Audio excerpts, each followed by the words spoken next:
Hi friends, समित live maker YouTube channel पे आप लोगों का स्वागत है। देखिए दोस्तों, आज के सेशन हम लोग करने वाले हैं फ्रेंड्स बिहार स्टेट जो अभी इसका शिक्षक पात्रता परीक्षा जो होने वाली है दोस्तों जुलाई में, उस एग्ज़ाम का दोस्तों में टोटल जो कि उसमें अनिवार्य है दोस्तों शिक्षण कला एवं अन्य दक्षता। अभी तक में जितने भी स्टेट 3 बार एग्जाम हो चुके हैं दोस्तों, टोटल जितने भी विषय में पूछे गए पेपर फर्स्ट हो या पेपर सेकेंड, शिक्षक कला एवं अन्य दक्षता जो कि 50 मार्क का होता है दोस्तों, और हर एक सब्जेक्ट में कॉमन रहता है। तो वो दोस्तों हम लोग इस सेशन में करें। 2 सेट हम लोग का कंप्लीट हो चुका है दोस्तों प्रीवियस ईयर, और तीसरा दोस्तों आज जो हम लोग करने वाले हैं दोस्तों, वो तीसरा हम लोग का 14 सितंबर 2019 का। देखिए दोस्तों, 14 सितंबर 2019 का फ्रेंड्स, जो अभी तक मेरे पिछले वाले सेशन को नहीं देखे दोस्तों, वो जाके एक बार ज़रूर विजिट कीजिएगा फ्रेंड्स, क्योंकि यह सेशन आपके एग्ज़ाम के पर्पज़ से बहुत ही महत्वपूर्ण रहने वाला है। तो देखिए दोस्तों, हमारा है 14 सितंबर 2023 का, शिफ्ट फर्स्ट है दोस्तों।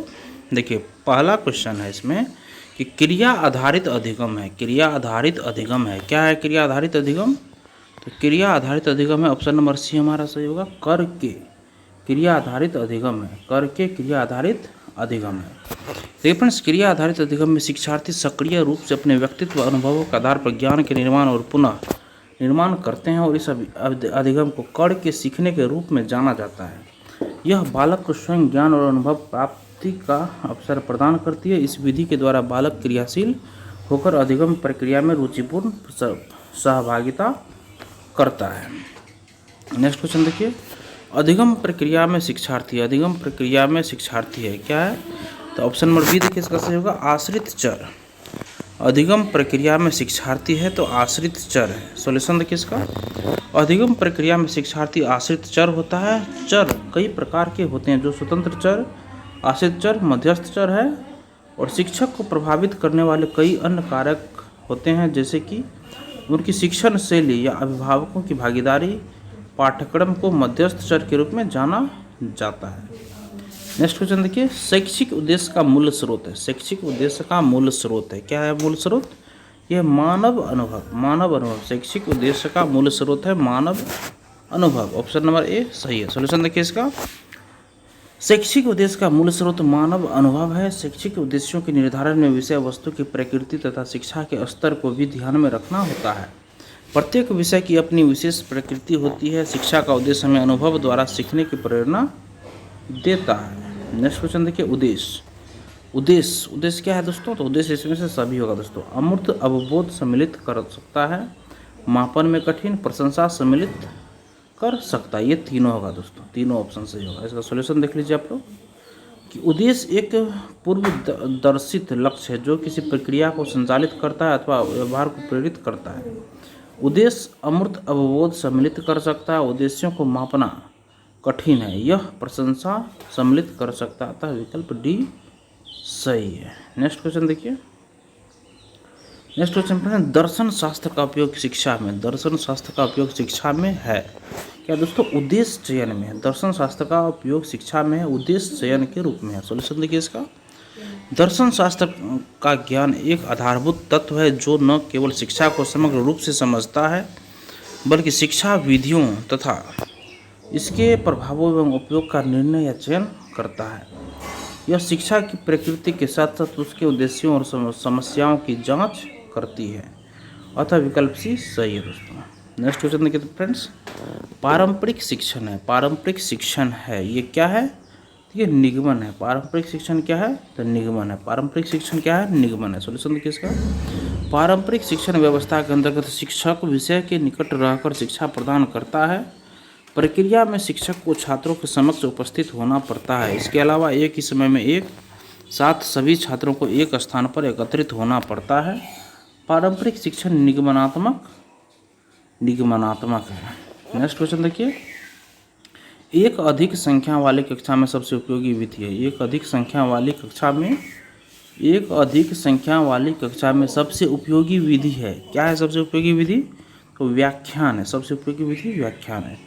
एक अधिक संख्या वाली कक्षा में सबसे उपयोगी विधि क्या है? तो व्याख्यान है। सॉल्यूशन देखिए, एक अधिक संख्या वाली कक्षा में सबसे उपयोगी विधि व्याख्या विधि है, व्याख्यान विधि शिक्षण की एक विधि है जिसके द्वारा शिक्षक छात्रों को समझने में मदद करने के लिए तथ्यों, सिद्धांतों या संबंधों को समझाने का प्रयास करता है। व्याख्यान विधि के दौरान शिक्षक बालकों को नोट्स बनाने का अवसर भी देता है, जिससे व्याख्यान को पुनः स्मरण करने में मदद मिल सके। नेक्स्ट क्वेश्चन देखिए फ्रेंड्स, शिक्षण का लक्ष्य है। शिक्षण का लक्ष्य है, शिक्षण का लक्ष्य क्या है? देखिए शिक्षण का लक्ष्य ऑप्शन नंबर इसका डी सही होगा। शिक्षण का लक्ष्य व्यवहार में वांछित बदलाव लाना।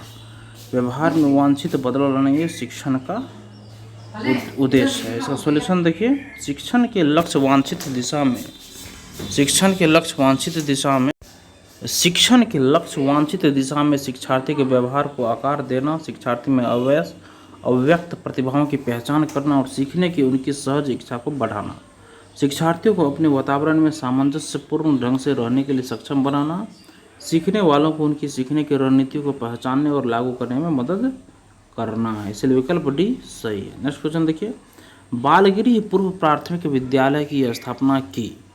बालगिरी पूर्व प्राथमिक विद्यालय की स्थापना की किसने की थी? तो मोंटेसरी ने की थी। मोंटेसरी, ऑप्शन नंबर सी सही है। सॉल्यूशन देखिए इसका, बालगिरी पूर्व प्राथमिक विद्यालय की स्थापना मोंटेसरी ने 6 जनवरी 1907 को सैन लोरेंजो नामक स्थान में बालगिरी नाम से की। इससे बालकों का बड़ा लाभ हुआ और मोंटेसरी पद्धति का प्रचार होने लगा। मोंटेसरी विधि के उपयोग से पिछड़े बालकों ने आश्चर्यजनक ढंग से प्रगति की। नेक्स्ट क्वेश्चन देखिए, विश्लेषण रचना विकास कार्यान्वयन मूल्यांकन है। क्या है ये? ये है ADDIE मॉडल है। विश्लेषण रचना विकास कार्यान्वयन मूल्यांकन है। क्या है ये? तो ADDIE मॉडल है ये। सॉल्यूशन देखिए, विश्लेषण रचना विकास कार्यान्वयन मूल्यांकन ADDIE मॉडल पर आधारित है। ADDIE एक शिक्षण मॉडल है जिसका उपयोग अनुदेशात्मक डिजाइनरों और प्रशिक्षण विकासकर्ता द्वारा प्रभावी शिक्षण अनुभव बनाने के लिए किया जाता है। ADDIE मॉडल प्रभावी ई-लर्निंग पाठ्यक्रम बनाने के लिए निर्देशात्मक डिजाइनरों के लिए एक पुनरावृत्त, गतिशील और लचीली दिशा निर्देश का प्रतिनिधित्व करता है। नेक्स्ट क्वेश्चन देखिए, किस आयु में बच्चे शब्दों के खेल में शामिल हो सकते हैं और ऐसे चुटकुलों और पहेलियों को पसंद कर सकता है जिनमें शब्दों का खेल शामिल हो? तो ये है ऑप्शन नंबर 7 वर्ष सही होगा। सॉल्यूशन देखिए इसका, 7 वर्ष की आयु में बच्चे शब्दों के खेल में शामिल हो सकते हैं और ऐसे चुटकुलों और पहेलियों को पसंद कर सकते हैं जिनमें शब्दों का खेल शामिल है। तो ऑप्शन नंबर ये सही है। नेक्स्ट क्वेश्चन देखिए, कैरल गिलिगन ने कोहलबर्ग के नैतिक विकास के सिद्धांत की आलोचना की है दोस्तों किस चीज़ में? तो ये नारीवादी दृष्टिकोण में दोस्तों कैरल गिलिगन ने कोहलबर्ग के नैतिक विकास सिद्धांत की आलोचना की है दोस्तों। सॉल्यूशन देखिए इसका, कैरल गिलिगन ने कोहलबर्ग के नैतिक विकास के सिद्धांत की आलोचना नारीवादी दृष्टिकोण से की है। कैरल गिलिगन कोहलबर्ग के शोध सहायकों में से एक थी। उनका मानना था कि कोहलबर्ग का सिद्धांत महिलाओं के खिलाफ स्वाभाविक रूप से पक्षपाती था। गिलिगन के अनुसार कोहलबर्ग का अध्ययन मुख्य रूप से एक पुरुष नमूने पर आधारित है। नेक्स्ट क्वेश्चन देखिए, शैशवावस्था में समाजीकरण की डैश संस्थाएं प्रमुख रूप से महत्वपूर्ण है, जबकि प्रारंभिक बाल्यावस्था में समाजीकरण की डैश संस्थाएं भी महत्वपूर्ण हो जाती है। इसका ऑप्शन नंबर सी देखिए दोस्तों सही होगा। शैशवावस्था में समाजीकरण की प्राथमिक संस्थाएं, शैशवावस्था में समाजीकरण की प्राथमिक संस्थाएं प्रमुख रूप से महत्वपूर्ण है, जबकि प्राथमिक बाल्यावस्था में समाजीकरण की माध्यमिक संस्थाएं भी महत्वपूर्ण हो जाती है। सॉल्यूशन देखिए इसका, शैशवावस्था में समाजीकरण की प्राथमिक संस्थाएं प्रमुख रूप से महत्वपूर्ण है, जबकि प्रारंभिक बाल्यावस्था में समाजीकरण के द्वितीय माध्यमिक संस्थाएं भी महत्वपूर्ण हो जाती है। नेक्स्ट क्वेश्चन देखिए, अच्छे शिक्षण के लिए क्या आवश्यक है? तो ऑप्शन नंबर डी देखिए सही होगा। उपयुक्त में से सभी उपचार आवश्यक है, निदान और प्रतिपूर्ति। अच्छे शिक्षण के लिए उपचार, निदान और प्रतिपूर्ति ये तीनों आवश्यक है। सॉल्यूशन देखिए इसका, अच्छे या प्रभावी शिक्षण के लिए शिक्षक का व्यवहार, विषय वस्तु के बारे में शिक्षक का ज्ञान, शिक्षक का विश्वास और अपने छात्रों में सुधार के प्रति शिक्षकों का समर्पण शामिल है। अच्छे शिक्षण के लिए उपचार, निदान एवं प्रतिपूर्ति तीनों आवश्यक है। प्रभावी शिक्षण की विशेषताएं इस प्रकार है: मानव संबंध कौशल, प्रकरण क्षमता, और शिक्षण विधियों में विशेषज्ञता, संचार कौशल आदि, ये सभी सही है दोस्तों। नेक्स्ट क्वेश्चन देखिए, शिक्षण सहायक सामग्री का उपयोग निम्न आधार पर उचित है। तो ऑप्शन नंबर डी देखिए सही होगा। शिक्षण के कार्यों में छात्रों की प्रभावी भागीदारी, ये निम्न आधार पर उचित है। शिक्षण सहायक सामग्री का उपयोग निम्न आधार पर उचित है, तो ये सीखने के कार्यों में छात्रों की प्रभावी भागीदारी पर आधारित है। सॉल्यूशन देखिए इसका, शिक्षण सहायक सामग्री का उपयोग सीखने के कार्यों में छात्रों की प्रभावी भागीदारी पर उचित है। शिक्षण सहायक सामग्री का मुख्य उद्देश्य छात्रों के सीखने के परिणामों का अनुकूलन करना है। शिक्षण सहायक सामग्री उपकरण है जो शिक्षकों द्वारा शिक्षार्थियों को आसानी और दक्षता के साथ अवधारणाओं को सीखने में मदद करने के लिए उपयोग किए जाते हैं। नेक्स्ट क्वेश्चन देखिए, पाठ्य पुस्तक मदद करती है। पाठ्य पुस्तक मदद करती है, ए और बी देखिए इसमें दोनों सही होगा। छात्रों का मार्गदर्शन करने में और शिक्षकों का मार्गदर्शन करने दोनों में पाठ्य पुस्तक मदद करती है। सॉल्यूशन है इसका, पाठ्य पुस्तकें अधिगम और शिक्षण की प्रक्रिया में मदद करती है। पाठ्य पुस्तक का शैक्षिक दर्शन कक्षा और अधिगम की प्रक्रिया को प्रभावित करेगा। अतः पाठ्य पुस्तक छात्रों का मार्गदर्शन करने में तथा शिक्षकों का मार्गदर्शन करने में दोनों में मदद करती है। नेक्स्ट क्वेश्चन देखिए फ्रेंड्स, भारत का सबसे पुराना पुस्तकालय कौन सा है? तो ये ऑप्शन नंबर डी से होगा, national library of India Kolkata. Bharat का सबसे पुराना पुस्तकालय है national library of India Kolkata. Solution इसका, भारत का सबसे पुराना पुस्तकालय national library of India Kolkata है। यह भारत का सबसे बड़ा पुस्तकालय है। राष्ट्रीय पुस्तकालय की स्थापना 1948 में इंपीरियल लाइब्रेरी अधिनियम 1948 पारित करके की गई थी। इस पुस्तकालय को राष्ट्रीय महत्व के संस्थान का दर्जा प्राप्त है। नेक्स्ट क्वेश्चन देखिए, शिक्षक प्रभावशीलता की प्रकृति है। शिक्षक प्रभावशीलता की प्रकृति है क्या है? ये वैज्ञानिक है। शिक्षक प्रभावशीलता की प्रकृति क्या है? तो ये वैज्ञानिक है। सॉल्यूशन देखिए, शिक्षक प्रभावशीलता को शिक्षण के आधारभूत शिक्षण कौशल, समझ, कार्य आदतें, वांछनीय अभिवृत्ति, मूल्य निर्णय एवं छात्रों के व्यक्तिगत समायोजन के रूप में परिभाषित किया जा सकता है। शिक्षक प्रभावशीलता की प्रकृति वैज्ञानिक होती है। नेक्स्ट क्वेश्चन देखिए, शिक्षक को मित्र, दार्शनिक और मार्गदर्शक वाक्यांश द्वारा महिमा मंडित किया गया क्योंकि ये देखिए सही होगा, वह छात्रों को मानवता के उच्च मूल्यों को अवगत कराते हैं। शिक्षक को मित्र, दार्शनिक और मार्गदर्शक वाक्यांश द्वारा महिमा मंडित किया गया क्योंकि वह छात्रों को मानवता के उच्च मूल्यों से अवगत कराते हैं। नेक्स्ट क्वेश्चन देखिए फ्रेंड्स, सॉल्यूशन इसका देखिए, सबसे पहले शिक्षक को मित्र, दार्शनिक और मार्गदर्शक वाक्यांश द्वारा महिमा मंडित किया गया क्योंकि वह छात्रों को मानवता के उच्च मूल्यों से अवगत कराते हैं। शिक्षक को कई भूमिकाएं निभानी होती है, जैसे कि मार्गदर्शक, दार्शनिक, नेता, मित्र और कई बार सुगमकर्ता भी। जैसे छात्रों को यदि कोई समस्या भी आती है तो वे बिना किसी संदेह के शिक्षक से संपर्क कर सकते हैं। नेक्स्ट क्वेश्चन देखिए, शिक्षण अधिगम प्रक्रिया में शिक्षक महत्वपूर्ण भूमिका निभाता है। ऑप्शन नंबर ए देखिए सही होगा, सहायक के रूप में यह निभाता है। शिक्षण अधिगम प्रक्रिया में शिक्षक महत्वपूर्ण भूमिका निभाता है, तो सहायक के रूप में निभाता है। सॉल्यूशन देखिए, शिक्षण अधिगम प्रक्रिया में शिक्षक सहायक के रूप में महत्वपूर्ण भूमिका निभाता है। शिक्षण के संदर्भ में अध्यापक की भूमिका है अधिगम का संवर्धन करना, अधिगम द्वारा अधिकाधिक विकास में विद्यार्थियों की सहायता करना, अंतः क्रिया के लिए एक प्रेरक परिवेश प्रदान करना जिससे अधिगम तथा आगे के विकास की प्रक्रिया सुचारू रूप से होती रहे। नेक्स्ट क्वेश्चन देखिए, एक अच्छे मूल्यांकन में डैश होता है, तो क्या होता है एक अच्छे मूल्यांकन में? एक अच्छे मूल्यांकन में ऑप्शन नंबर बी सही होगा दोस्तों, वैधता होता है। एक अच्छे मूल्यांकन में वैधता होता है। अब देखिए इसका सॉल्यूशन देखिए, एक अच्छे मूल्यांकन में वैधता होता है। इसके अलावा एक अच्छा मूल्यांकन निष्कर्षों को संश्लेषित करता है और सहायक साक्ष्य के साथ एक स्पष्ट निदान देता है।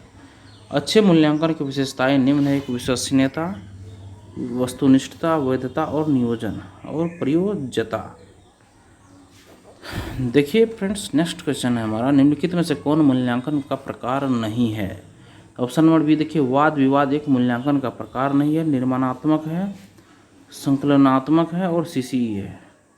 निर्माणात्मक है, संकलनात्मक और सीसीई, ये तीनों है, वाद विवाद नहीं है। सॉल्यूशन देखिए इसका, मूल्यांकन एक ऐसी प्रक्रिया है जो किसी कार्यक्रम की आलोचनात्मक जांच करती है। मूल्यांकन के प्रकार निम्न है: रचनात्मक या निर्माणात्मक मूल्यांकन, योगात्मक या संकल्पनात्मक मूल्यांकन, सतत और व्यापक मूल्यांकन। अतः विकल्प बी वाद विवाद किसी प्रकार का मूल्यांकन नहीं है। ये रचनात्मक या निर्माणात्मक है, योगात्मक संकलनात्मक है, सतत और व्यापक मूल्यांकन है, वाद विवाद नहीं है। नेक्स्ट क्वेश्चन देखिए, मूल्यांकन संबंधित है किस चीज़ से? उपरोक्त सभी से, विषय से है, उद्देश्य से है, अधिगम, प्रक्रिया, ये तीनों से मूल्यांकन संबंधित है। इसका सॉल्यूशन देखिए, मूल्यांकन किसी निर्दिष्ट क्षेत्र में किसी के प्रदर्शन का आकलन या मूल्यांकन करने के लिए किया जाता है। यह शिक्षा में एक मुख्य घटक के रूप में प्रदर्शित होता है। शिक्षक विश्लेषण करने के लिए और छात्र की उपलब्धि का अंदाजा लगाने के लिए छात्र के प्रदर्शन का मूल्यांकन करता है। मूल्यांकन के तहत विषय, अधिगम, प्रक्रिया एवं उद्देश्य यह तीनों ही आते हैं, जिनकी सहायता से किसी छात्रों का मूल्यांकन किया जा सकता है। नेक्स्ट क्वेश्चन देखिए, निम्नलिखित में से कौन सा कथन पाठ्य चर्चा से संबंधित नहीं है? तो ऑप्शन नंबर सी देखिए, यह शिक्षकों के वितरिक विकास से संबंधित, यह गलत है। देखिए, यह छात्रों के अधिगम अनुभव से संबंधित है, सही होगा। और यह अध्ययन के कार्यक्रम से संबंधित है, ये भी सही। यह पाठ्यक्रम रूपरेखा की संरचना, ये भी सही है। यह शिक्षकों के वितरित विकास से संबंधित है, यह गलत है। सॉल्यूशन देखिए, ऑप्शन नंबर सी संबंधित नहीं है। पाठ्य चर्चा की विशेषताएं इस प्रकार देखिए, सीखने की एक एकीकृत प्रक्रिया है, शिक्षार्थियों के समग्र विकास का पोषण करता है, छात्र के अनुभव की समग्रता में सुधार, अध्ययन के कार्यक्रम की संरचना का परिचय, ये सभी होगा। सीखने की एकीकृत प्रक्रिया है, शिक्षार्थियों के समग्र विकास की पोषण करता है, और छात्रों के अनुभव की समग्रता में सुधार, और अध्ययन के कार्यक्रम की संरचना का परिचय। नेक्स्ट क्वेश्चन देखिए, पाठ्यक्रम भाग है। पाठ्यक्रम भाग है किस चीज़ का? तो बी देखिए, पाठ्य चर्चा का भाग है पाठ्यक्रम। पाठ्यक्रम पाठ्य चर्चा का भाग है। सॉल्यूशन देखिए इसका, पाठ्यक्रम दो शब्दों से मिलकर बना है, पाठ्य प्लस क्रम, अर्थात किसी विषय या अध्ययन की वह विषय वस्तु जो क्रम से व्यवस्थित हो, पाठ्यक्रम कहलाता है। पाठ्यक्रम पाठ्यचर्चा का एक भाग है। पाठ्यक्रम पाठ्यचर्चा का एक भाग है। पाठ्यचर्चा शब्द का प्रयोग कक्षा विशेष के संदर्भ में किया जाता है, जबकि पाठ्यक्रम का कक्षा विशेष के किसी विषय विशेष से संबंधित है। पाठ्यचर्चा, पाठ्यवस्तु और पाठ्यक्रम। और नेक्स्ट क्वेश्चन देखिए, नेक्स्ट क्वेश्चन हम लोग का है, मोसले ने मानव आवश्यकताओं को कितने भागों में बांटा है? मोसले ने मानव आवश्यकताओं को कितने भागों में बांटा है? तो ये 5 वर्गों में बांटा है। मोसले ने मानव आवश्यकताओं को 5 वर्गों में बांटा है। इसका सॉल्यूशन देखिए आप लोग। देखिए, मोसले ने मानव आवश्यकताओं को 5 भागों में बांटा है। पहला हो गया दैहिक आवश्यकता, सेकेंड है सुरक्षा आवश्यकता, दैहिक आवश्यकता, सुरक्षा आवश्यकता, संबद्धता एवं स्नेह की आवश्यकता, चौथा है सम्मान की आवश्यकता, और पांचवा आत्मसिद्धि की आवश्यकता। दैहिक आवश्यकता, सुरक्षा आवश्यकता, संबद्धता एवं स्नेह की आवश्यकता, सम्मान की आवश्यकता, आत्मसिद्धि की आवश्यकता, ये पांचों है। नेक्स्ट क्वेश्चन देखिए, सीखना एक स्वाभाविक क्रिया है, ये जीवित प्राणी का, सीखना एक स्वाभाविक क्रिया है, ये जीवित प्राणी का स्वाभाविक क्रिया है। सॉल्यूशन है इसका, सीखना एक मनोवैज्ञानिक एवं स्वाभाविक प्रक्रिया है जो जीवन भर चलती रहती है, जिसमें बालक परिपक्वता की ओर बढ़ता हुआ एवं अपने अनुभवों एवं प्रशिक्षणों के लाभ उठाता हुआ अपने स्वाभाविक व्यवहार या अनुभूति में प्रगतिशील एवं परिवर्तन करता है। नेक्स्ट क्वेश्चन देखिए, इनमें से कौन शिक्षण अधिगम में कोई भूमिका अदा नहीं करता है? तो ये जातिगत अनुभव, ये कोई भूमिका अदा नहीं करता। इनमें से कौन शिक्षण अधिगम में कोई भूमिका अदा नहीं करता है? तो जातिगत अनुभव, ये कोई भूमिका अदा नहीं करता। पारंपरिक वर्ग कक्षा, शिक्षकों का अनुभव और अधिगम अनुभव, ये तीनों करता है। सॉल्यूशन इसका, जातिगत अनुभव शिक्षण अधिगम में कोई भूमिका अदा नहीं करता है, जबकि शिक्षण अधिगम पारंपरिक वर्ग कक्षा, शिक्षकों का अनुभव तथा अधिगम अनुभव का विशेष योगदान है। शिक्षक प्रमुख कार्य अधिगम पर केंद्रित है। नेक्स्ट क्वेश्चन देखिए, आयामी शिक्षण सामग्री। आयामी शिक्षण सामग्री क्या है? तो उपयुक्त में से सभी है। मॉडल है, वस्तु है, चार्ट। आयामी शिक्षण सामग्री क्या है? मॉडल, वस्तु, चार्ट, तीनों है। सॉल्यूशन देखिए इसका, आयामी सहायक सामग्री का शिक्षण सहायक सामग्री के रूप में बहुत प्रभावशीलता के साथ उपयोग किया जाता है। मॉडल, चार्ट, वस्तु सभी त्रिआयामी सहायक सामग्री है। नेक्स्ट क्वेश्चन देखिए, हैंड्स ऑन सीखना का अर्थ है। हैंड्स ऑन सीखना का अर्थ क्या है? तो करके सीखना। हैंड्स ऑन सीखना का अर्थ है करके सीखना, पूछताछ करके सीखना नहीं है, ना ही अवलोकन करके सीखना, नहीं, उपरोक्त सभी करके सीखना ही हैंड्स ऑन सीखना है। नेक्स्ट सॉल्यूशन देखिए, हैंड्स ऑन सीखना का अर्थ है करके सीखना। करके सीखना वह प्रक्रिया है जिसके द्वारा लोग नए अनुभव और कौशल सीखने के लिए अपने पूर्व ज्ञान, कौशल, क्षमताओं और अनुभवों को समझते हैं। यह विधि छात्रों को स्वयं के व्यवहार से विश्लेषण करने और सीखने के लिए संलग्न करती है। नेक्स्ट क्वेश्चन देखिए, सुभाष चंद्र बोस को देश नायक किसने कहा था? तो ये ऑप्शन नंबर बी से रविंद्रनाथ टैगोर ने कहा था। सॉल्यूशन देखिए इसका, सुभाष चंद्र बोस अब 1938 ईस्वी में हरिपुरा अधिवेशन में कांग्रेस के अध्यक्ष बने। उसके पश्चात रविंद्रनाथ टैगोर ने सुभाष चंद्र बोस को देश नायक की उपाधि प्रदान की थी। देखिए सुभाष चंद्र उसके पास रविंद्रनाथ टैगोर ही थे जिन्होंने सुभाष चंद्र बोस को देश नायक की उपाधि प्रदान की थी, और ये 1938 ईस्वी में हरिपुरा अधिवेशन में कांग्रेस का अध्यक्ष भी बना था, याद रखिएगा 1938 ईस्वी में। नेक्स्ट है, निम्नलिखित में से किस हिल स्टेशन को भारत का मिनी स्विट्जरलैंड कहा जाता है? तो ये है खजियार को। देखिए भारत का मिनी स्विट्जरलैंड खजियार है। यह डलहौजी हिमाचल प्रदेश के पास एक छोटा शहर है जो पर्यटकों को जंगलों, झीलों और प्राकृतिक खूबसूरती का एक अनूठा संयोजन प्रदान करता है। नेक्स्ट क्वेश्चन देखिए, पीई शेयर बाजार में सबसे चर्चित अनुपातों में से एक है। पीई का क्या दर्शाता है दोस्तों? यह कमाई की कीमत, प्राइस टू अर्निंग, कमाई की कीमत दर्शाता है। सॉल्यूशन देखिए इसका, पीई कमाई का मूल्य अनुपात स्टॉक चयन के लिए आमतौर पर इस्तेमाल किया जाने वाला अनुपात है। यह अनुपात कंपनी के मूल्य का पता लगाने में मदद करता है जो भविष्य में होने वाली कमाई के प्रत्येक रुपये के लिए वर्तमान स्टॉक मूल्य के आधार पर प्रति शेयर होता है।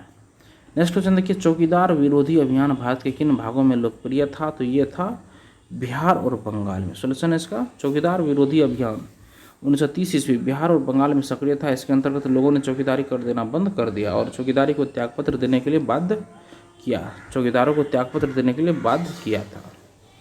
नेक्स्ट क्वेश्चन देखिए, भारतीय संविधान की 10वीं अनुसूची निम्नलिखित में से किस पहलू से संबंधित है दोस्तों? तो ऑप्शन नंबर सी देखिए, दल बदल विरोधी कानून से 10वीं अनुसूची संबंधित है। सॉल्यूशन है देखिए फ्रेंड्स, 8वीं अनुसूची में क्या है हमारे आधिकारिक भाषाएं हैं, 9वीं अनुसूची में भूमि सुधार है, 10वीं में दल बदल विरोधी कानून है, 11वीं अनुसूची में पंचायती राज है। नेक्स्ट है, रामा प्रत्येक शाम को अपने दोस्तों के साथ क्रिकेट खेलता है। वह क्रिकेट खेल में कौन सी ऊर्जा का उपयोग करता है? तो मांसपेशियों की ऊर्जा का वो इस्तेमाल करता है। रामा प्रत्येक शाम को अपने दोस्तों के साथ क्रिकेट खेलता है। वह खेल में मांसपेशियों की ऊर्जा का उपयोग करता है। नेक्स्ट है, निम्नलिखित में से कौन सी असम में खाए जाने वाले चावलों की एक सामान्य किस्म है जो पकने के बाद चिपचिपे स्टिकी हो जाते हैं? तो ये है दोस्तों बोरा चावल।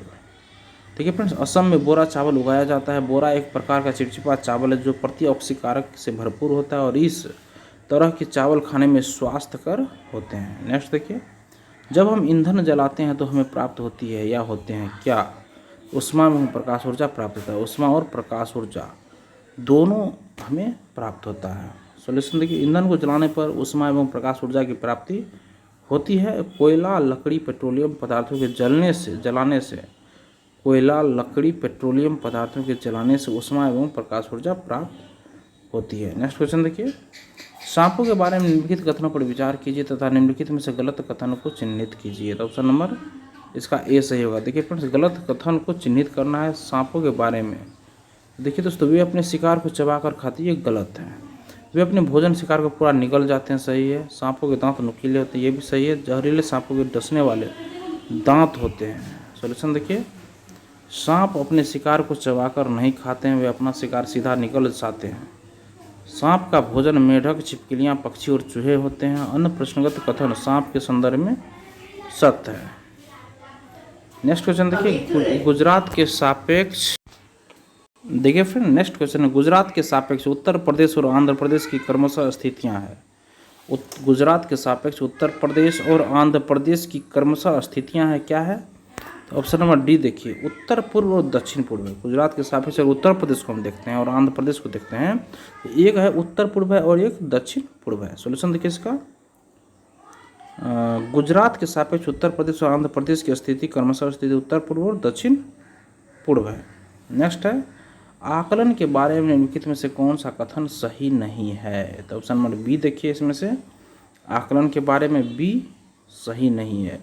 मानक संदर्भित आकलन नैदानिक परीक्षण और उपचारात्मक शिक्षण में उपयोगी है, ये गलत है। फर्स्ट है, मानव संदर्भित आकलन हमें बताता है कि एक विद्यार्थी अपने प्रदर्शन में अन्य विद्यार्थियों की तुलना में कहाँ खड़ा है या खड़ी है। मानक संदर्भित आकलन में हमें बताता है कि एक विद्यार्थी अपने प्रदर्शन में अन्य विद्यार्थियों की तुलना में कहाँ खड़ा या खड़ी है। नेक्स्ट है, मानदंड आधारित आकलन विद्यार्थी के अधिगम में निपुणता का मूल्यांकन करता है। नेक्स्ट है, मानव मानदंड संदर्भित आकलन नैदानिक परीक्षण और उपचारात्मक शिक्षण में उपयोगी है।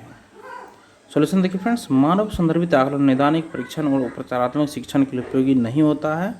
मानव संदर्भित आकलन एक आकलन की पारंपरिक विधि है जिसमें आकलन किसी मानक बिंदु, विशेष वर्ग या समान उत्तरों में आधारित होता है।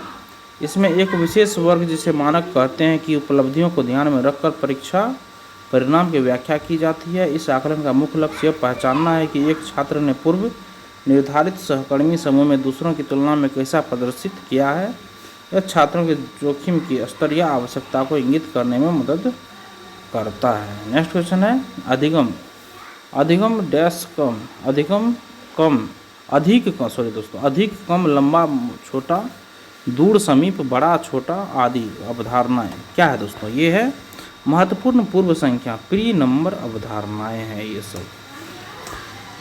सॉल्यूशन देखिए इसका, अधिक कम, लंबा मोटा, दूर समीप, बड़ा छोटा आदि महत्वपूर्ण पूर्व संख्या अवधारणाएं होती है। इन अवधारणाओं को प्री स्कूल वर्षों के दौरान बच्चों में विकसित किया जा सकता है, यानी 7 वर्ष की आयु प्राप्त करने से पहले जोड़ी बनाना, तुलना करना, क्रम में जमाना और संख्याओं को बिना गिने आकलन करने को इस काम के लिए इस्तेमाल किया जा सकता है।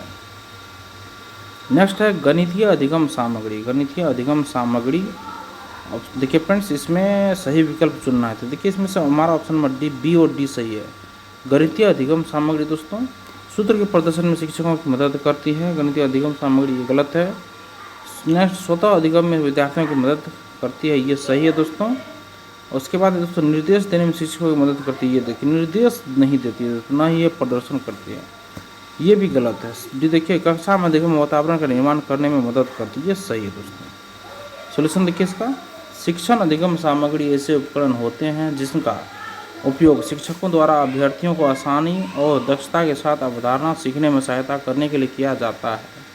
गणितीय अधिगम सामग्री निम्न चीज़ों में मदद करती है। स्वतः अधिगम में विद्यार्थियों की मदद करती है। कक्षा में अधिगम वातावरण का निर्माण करने में मदद करती है। नेक्स्ट क्वेश्चन देखिए, निम्नलिखित में से कौन सा प्राथमिक विद्यालय के शिक्षार्थी भिन्न 2/3 और 4/6 के बीच तुल्यता की कल्पना करने में मदद करने का सबसे उपयुक्त तरीका है दोस्तों? तो देखिए दोस्तों इसमें से डी देखिए, भिन्न डिस्क का उपयोग करके ये किया जा सकता है। कैलकुलेटर का उपयोग करके इसका उद्देश्य गलत है दोस्तों। विभाजन भाग विधि का उपयोग, लघुत्तम समापन विधि के गलत। भिन्न डिस्क का उपयोग करके ये किया जा सकता है। सोल्यूशन देखिए, प्राथमिक विद्यालय के शिक्षार्थी को भिन्न 2/3 और 4/6 के बीच तुल्यता की कल्पना करने में मदद करने का सबसे उपयुक्त तरीका भिन्न डिस्क का उपयोग है। यह रंगीन, नरम, फोम युक्त चुंबकीय भिन्न वृत्त है जो छात्रों को भिन्न और उनके संबंधों के बारे में पढ़ाने की विधि को सरल और मज़ेदार बनाते हैं। इसमें पूरे अंश, आधे तिहाई, चौथे, 5वें, 6ठे, 7वें, 8वें, 9वें और 10वें हिस्से शामिल होते हैं जो शिक्षार्थी को भिन्न को सरल करने में सहायता प्रदान करते हैं। नेक्स्ट क्वेश्चन देखिए अब दोस्तों, मैथ्स से हम लोग का है, यदि किसी पुस्तक का क्रय मूल्य उसके विक्रय मूल्य का 92% है। देखिए दोस्तों, किसी पुस्तक का क्रय मूल्य उसके विक्रय मूल्य का, विक्रय मूल्य क्या हो गया दोस्तों? जो हम लोग बेचते हैं एसपी हो गया, एसपी का क्रय मूल्य जो है दोस्तों, सीपी जो है उसका एसपी का 92% है। तो पुस्तक की बिक्री पर, तो पुस्तक जो हम लोग बेचते हैं दोस्तों, बिक्री पर लाभ प्रतिशत कितना होगा? दशमलव के 2 स्थानों तक सही। देखिए दोस्तों, माना पुस्तक का विक्रय मूल्य हम लोग 100 मान लिए दोस्तों, और 100 है विक्रय मूल्य, 100 मान लिए दोस्तों विक्रय मूल्य, और यहाँ क्या बोले पुस्तक का क्रय मूल्य उसके विक्रय मूल्य का 92% है। तो 100 क्रय मूल्य जो है दोस्तों इसके विक्रय मूल्य का 92% है। इसको 92 निकालेंगे 92 आ जाएगा। फिर है अब लाभ की बात हो रही है दोस्तों, तो लाभ क्या होगा दोस्तों? तो जो इसका विक्रय मूल्य है दोस्तों, जो हम बेचते हैं, बेचने में से जो खरीदने वाले को हम लोग माइनस करते हैं, 100 माइनस ये क्रय मूल्य जो निकाले माइनस कर देंगे, 100 माइनस 92, 100 माइनस 92/92 कर देंगे, तो 100 माइनस 92 ये हो गया बटे 92, जो क्रय मूल्य पर हम लोग निकाल रहे हैं गुना 100, तो ये हो जाएगा 8.69% हो जाएगा इससे। नेक्स्ट क्वेश्चन देखिए, ग्राम वजन, जैसे ग्राम वजन है, ग्राम वजन से है संबंधित, सेंटीमीटर क्या चीज़ से है? तो क्षेत्र, लंबाई, तो ये लंबाई से संबंधित है दोस्तों। नेक्स्ट क्वेश्चन देखिए, वह शब्द चुने जो समूह के अन्य शब्दों से सबसे कम मिलता जुलता हो। देखिए पैंथर, लोमड़ी, शेर, तेंदुआ। देखिए शेर, तेंदुआ और क्या बोलते हैं, शेर, तेंदुआ, पैंथर ये एक ही जाति से संबंधित है। लोमड़ी उस जाति का नहीं है। लोमड़ी को छोड़कर अन्य सभी बिल्ली की प्रजाति है। नेक्स्ट क्वेश्चन देखिए 3, 5, 9, 17, 33, इसमें से कौन सा सही होगा। देखिए फ्रेंड्स 3, 5, 9, 17, 33 हो गया। इसमें करेंगे क्या हम लोग, सबसे पहले देखिए इसमें +2 हो जाएगा, इसमें +4 हो जाएगा, +8, +16, +32। इसी प्रकार की +32 जोड़ेंगे, यहाँ 65 आ गया। और वैसे भी देखिए दोस्तों 2 दूनी 4, 4 दूनी 8 गुना, सब दो गुना हो रहा है यहाँ पे। तो इसका अगला भी अंक हम लोग निकाल सकते हैं। यहाँ पे क्या करेंगे 16 दूना 32, 32 दूना यहाँ पर 64 हो जाएगा, 64 हो गया। यहाँ में 64 इसमें ऐड कर देंगे तो अगला अंक भी हम लोग का इसमें निकल सकता है। इसके हिसाब से 65 हमारा सही होगा। नेक्स्ट है यदि रिमथनिक और इसको लिखा जाता है, ये दोस्तों ये है, तो म्यूजिक को कैसे लिखा जाएगा। देखिए सबसे पहले हम लोग देखेंगे कि रिमथनिक को इसको किस प्रकार से लिखा गया था। देखिए सब एक साइड लिख दिए, इस साइड ये हो गया दोस्तों। अब इसमें किया क्या है, सबसे पहले देखिए सब में -1 किया, आर में सब में -1 करके लिखा है। म्यूजिक में भी हम लोग सब में -1 कर देंगे तो ये हमारा आंसर सही हो जाएगा। ये हमारा आंसर सही होगा, तो इसके हिसाब से ऑप्शन हमारा ये सही हो जाएगा। नेक्स्ट क्वेश्चन देखिए रघु और बाबू जुड़वा है। रघु और बाबू क्या है, जुड़वा है दोस्तों। रघु और बाबू जुड़वा है, दोनों जुड़वा मतलब हो सकता है भाई है। बाबू की बहन रीमा, तो बाबू की बहन रीमा मतलब इसे रघु की भी बहन हो गया रीमा, मतलब तीनों भाई बहन है, ठीक है। रीमा के पति राजन है, तो रीमा का पति राजन हो गया, मतलब उसका क्या हो गया, जीजाजी हो गया, कौन राजन हो गया। अब रघु की माता लक्ष्मी, रघु की माता लक्ष्मी, तो ये क्या हो जाएगा दोस्तों, ये इसकी मतलब कि ये इसके सास की माँ है। रघु की माता लक्ष्मी है, लक्ष्मी के पति रघु की माता लक्ष्मी है और लक्ष्मी के पति राजेश है, मतलब इसके दादा है, मतलब इसका रघु का दादा हो गया राजेश। और ये क्या बोलते हैं सॉरी दोस्तों, रघु की माँ लक्ष्मी होगी, ठीक है। और ये माँ हो गया, पापा हो गया, रघु का पापा हो गया राजेश। तो राजेश और राजन किस प्रकार संबंधित है, ये क्या हो जाएगा दामाद। तो राजेश और राजन की बात हो रही है ना, तो यहाँ पे देखिए राजेश तो इसका पापा हो गया, रघु का पापा हो गया। और राजन कौन था, राजन उसका मतलब उसके बेटी का पति था, उसके बेटी का पति था राजन में। और इसमें क्या है तो ससुर होगा दोस्तों, तो ऑप्शन नंबर सी से दोस्तों ससुर हो जाएगा। यहाँ ऐसे आप लोग देखिए लक्ष्मी, देखिए सबसे पहले रघु और बाबू ये दोनों भाई हो गया, इसकी बहन रीमा हो गया, बहन का पति क्या हो गया, बहन का पति राजन हो गया, जीजाजी हो गया, ठीक है, जीजाजी हो गया। अब इसकी माँ लक्ष्मी है, लक्ष्मी का पति राजेश है, तो राजेश और इस राजन में क्या संबंध, ये क्या हो जाएगा, ये ससुर हो जाएगा, ससुर हो जाएगा। और देखिए दोस्तों इसी के साथ हमारा ये सेट जो है, ये सेट हमारा यहीं पे कंप्लीट होता है। अब नेक्स्ट डे जो हम लोग पढ़ेंगे दोस्तों, ये हमारा रहेगा 13 सितंबर 2023 का शिफ्ट फर्स्ट का। अगर सेशन आप लोगों को पसंद आए दोस्तों तो सेशन को एक लाइक जरूर कीजिएगा और किसी एक ग्रुप में इस वीडियो को जरूर शेयर कर दीजिएगा। और देखिए दोस्तों चैनल को सब्सक्राइब कर लीजिए और लेटेस्ट इन्फॉर्मेशन पाने के लिए बेल आइकन के बटन को आप लोग जरूर दबा लीजिएगा। धन्यवाद दोस्तों, आपका दिन शुभ हो।